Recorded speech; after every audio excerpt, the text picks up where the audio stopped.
Welcome to Words to Feed Your Soul, and I'm Zara P. Forbes.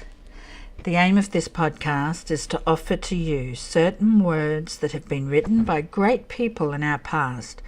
They have successfully captured a thought and they've offered it to us, for us to make of it what we will. By accepting these pearls of wisdom, we allow ourselves the opportunity to experience other feelings and other thoughts that we may otherwise have not had the opportunity to experience. The piece I'm going to be reading today is called Us Two. That would be U-S-T-W-O, Us Two. And it's written by A. Milne, Alan Alexander Milne, who you might know as the writer of the Winnie the Pooh character.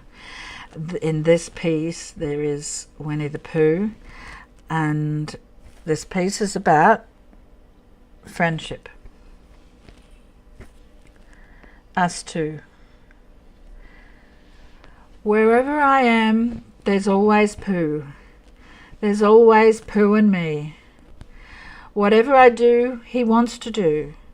Where are you going today? Says Pooh.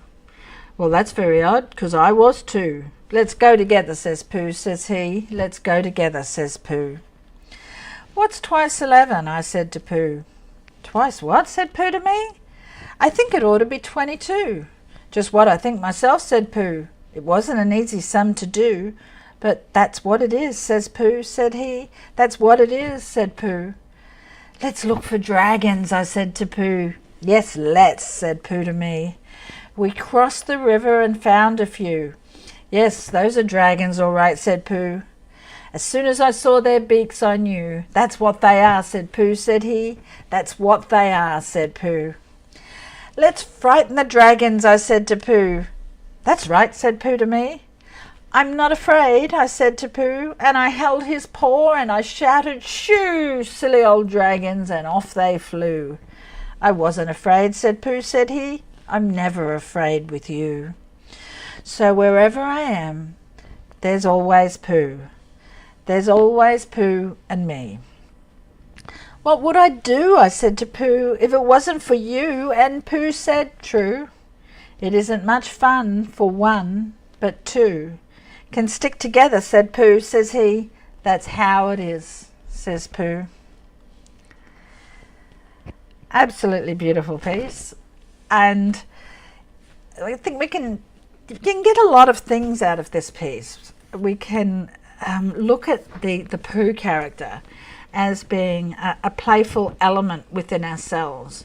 And as long as we have the spirit of whimsy and the spirit of joy and the spirit of play, that we can find dragons, and the world is magical and mystical and wonderful, and we can play in that.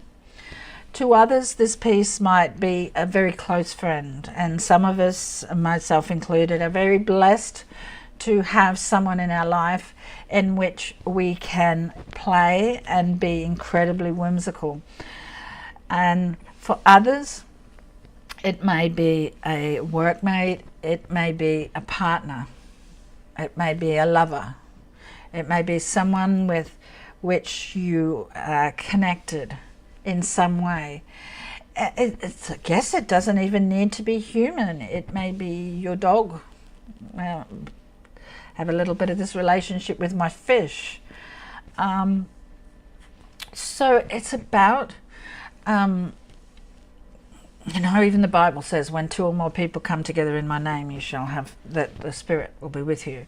So it's about, I think, when you have whimsy and you truly play, it is when we go back to how we play that we can reconnect with a very raw human element within us. And I think it is the most natural form of expression that we have, the most genuine form of self-expression.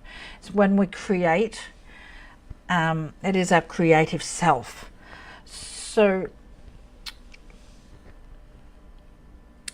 no one need ever be alone for even, you can have your own poo, it can always be with you. And we all find that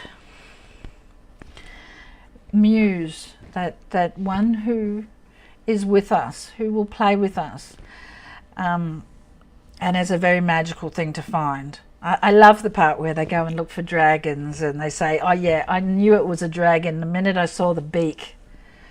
I don't think dragons have beaks, so they were just birds, but Pooh didn't care. He said, yes, they're dragons, I know they're dragons, I can tell by the beak. And they shooed them and off they flew. So going to read it one more time, and hope you enjoy it. Us too. Wherever I am, there's always Pooh. There's always Pooh in me. Whatever I do, he wants to do. Where are you going today, says Pooh. Well, that's very odd, because I was too. Let's go together, says Pooh, says he. Let's go together, says Pooh. What's twice 11, I said to Pooh. Twice what, said Pooh to me.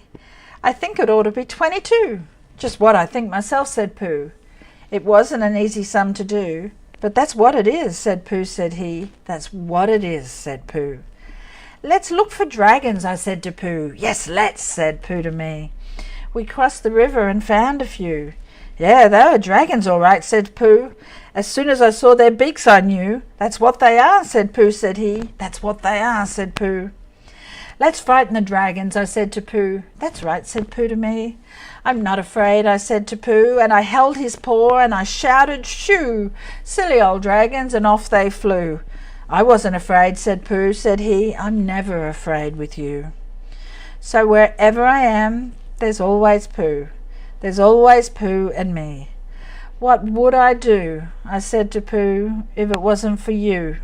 And Pooh said, true. It isn't much fun for one, but two can stick together, says Pooh, says he. That's how it is, says Pooh.